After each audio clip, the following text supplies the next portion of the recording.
Section 2. You'll hear a tour guide giving a talk about a museum centre called Riverside Industrial Village. First, you have some time to look at questions 11 to 13. Now listen carefully and answer questions 11 to 13. Good afternoon, everybody, and welcome to Riverside Industrial Village. To start your visit, I'm just going to give you a brief account of the history of the museum before letting you roam about on your own. I won't keep you long, okay? Now, from where we're standing, you've got a good view of the river over there. And it was because of this fast-flowing water that this site was a natural place for manufacturing works.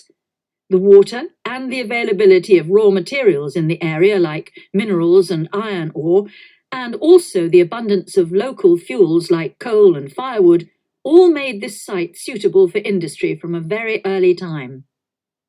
Water was the main source of power for the early industries, and some of the water wheels were first established in the 12th century, would you believe?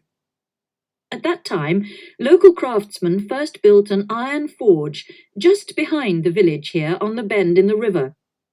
By the 17th and 18th centuries, the region's rivers supported more than 160 water mills, and many of these continued to operate well into the 19th century. But then the steam engine was invented, and then the railways came, and the centres of industry were able to move away from the rivers and the countryside and into the towns. So industrial villages like this one became very rare.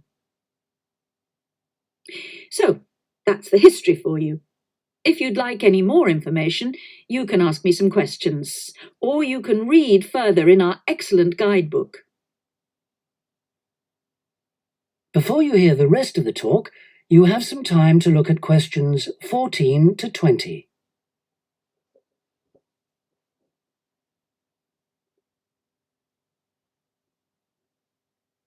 Now listen and answer questions 14 to 20. Now, I'm going to give you a plan of the site, and I'd just like to point out where everything is, and then you can take a look at everything for yourself.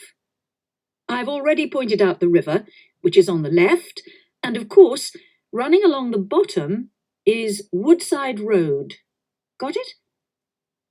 Okay, now, we're standing at the entrance. See it at the bottom? And immediately to our right is the ticket office. You won't need that, because you've got your group booking, but just past it are the toilets. Always good to know where they are. In front of us is the car park, as you can see, and to the left, by the entry gate, is the gift shop. That's where you can get copies of the guide, like this one here. Now, beyond the car park, all the buildings are arranged in a half circle with a yard in the middle. The big stone building at the top is the main workshop. That's where the furnace is, and where all the metal was smelted and the tools were cast, as you'll be able to see. Now, in the top right-hand corner, that building with bigger windows is the showroom, where samples of all the tools that were made through the ages are on display. In the top left corner is the grinding shop, where the tools were sharpened and finished. And on one side of that, you can see the engine room, and on the other is the cafe, which isn't an antique, you'll be pleased to know, though they do serve very nice old-fashioned teas. The row of buildings you can see on the left are the cottages. These were built for the workers towards the end of the 18th century, and they're still furnished from that period, so you can get a good idea of ordinary people's living conditions. Across the yard from them, you can see the stables, where the horses were kept for transporting the products. And the separate building in front of them is the works office, and that still has some of the old accounts on display. Right, if anyone wants a guided tour, then I'm starting at the engine room.